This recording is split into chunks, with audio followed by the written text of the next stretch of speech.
The Honourable Member for Laurier-Sainte-Marie. Mr. Speaker, according to the Prime Minister, Canada has sold jeeps to Saudi Arabia. But we now know that this billion-dollar sale includes a significant number of assault armoured vehicles. Saudi Arabia attacks civilians in their country and commits atrocities in Yemen. So I am asking the Prime Minister, what does he think about Canada potentially being complicit in international human rights violations? The Right Honourable the Prime Minister.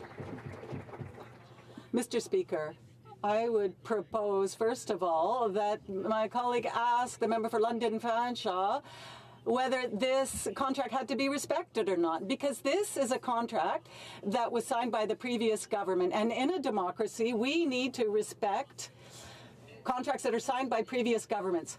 However, we do now have more transparent and more accountable processes involved when it comes to international sales, because Canadians expect a higher level of accountability than that was offered by the Conservatives for 10 years.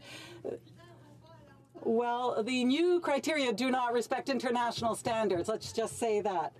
The government refuses to publish its report on the abusive use of Canadian vehicles by Saudi Arabia. And this is a use that was confirmed by the Saudis themselves.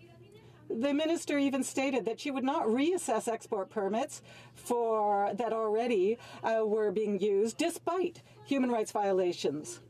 How can one say that Canada's has a foreign policy that is progressive and feminist when we are continuing to sell arms to Saudi Arabia? The Right Honourable the Prime Minister. Mr. Speaker, we condemn all human rights violations. Our monitoring system is one of the most rigorous in the world. Permits are only approved if those exports comply with our foreign and defence policy, including human rights. Our approach is consistent with our international commitments and obligations, as well as with Canadian legislation. Once again, if the member has questions, perhaps she should address them to the member for Fanshawe, London, who had said that we need to respect contracts.